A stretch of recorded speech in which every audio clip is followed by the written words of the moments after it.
Today in class, we discussed some really good pen tool tips and tricks to keep in mind.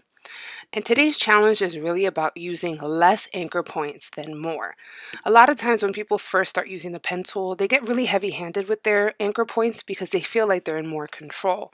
But their designs end up looking really boxy and really jagged, and that's because they're putting too many anchor points.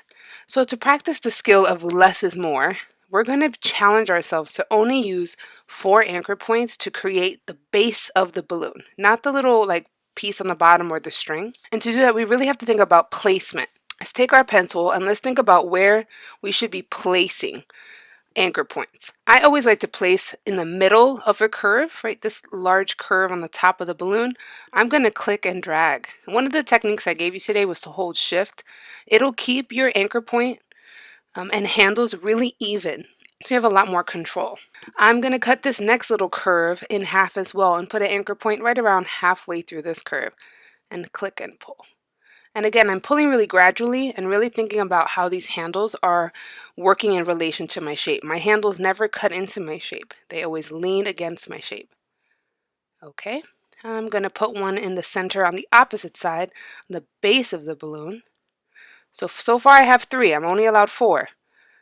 I'm going to put one midway through this curve and pull. And I'm going to put one more to close my shape. All right. Now obviously I need to clean this up, so another tip I gave you is to always swap to your direct selection tool to clean up handles. And I'm pulling handles, and I might need to move the position of my anchor point so that the handles make sense, and that's very normal. Okay?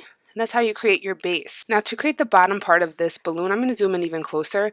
I also want to keep in mind I don't want that many anchor points. You might need more than 4, but you shouldn't have more than 7, I think. So let's click in the middle here, and let's really think about where these anchor points would make sense. So I'm doing it, okay, even closer. I'm going to get rid of the fill in here.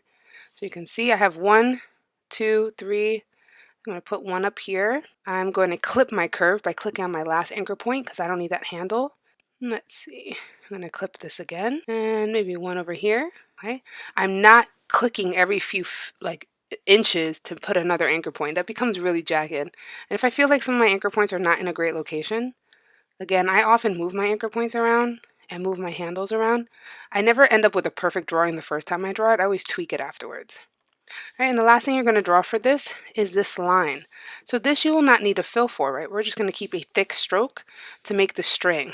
So I'm going to start from the base and work upward and thinking just about all the curves I'm seeing. So I'm seeing one going this way and one going a little this way. And I'm pulling my handles, but I'm never pulling them so extremely far that I don't have control. And one more. Then I go with my direct selection tool and I clean up my lines. When I'm done, I should have a shape that I can fill with color.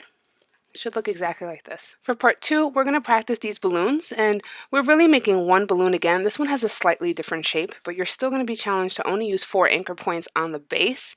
It has an additional little rounded part here and some extra little lines. Once you make one balloon, you can make it whatever color you want. You're going to end up copying and pasting it. I would recommend grouping your balloon once you make one. And something to consider while you're working is the arrangement of this. Which balloon is all the way in the back and which balloon is all the way in the front? If you feel like you can handle it, which I think you can try the extension. And this is a more difficult balloon because it's all of these pieces. So each one of these little segments is a shape. But still using the pen tool and still using less anchor points than more.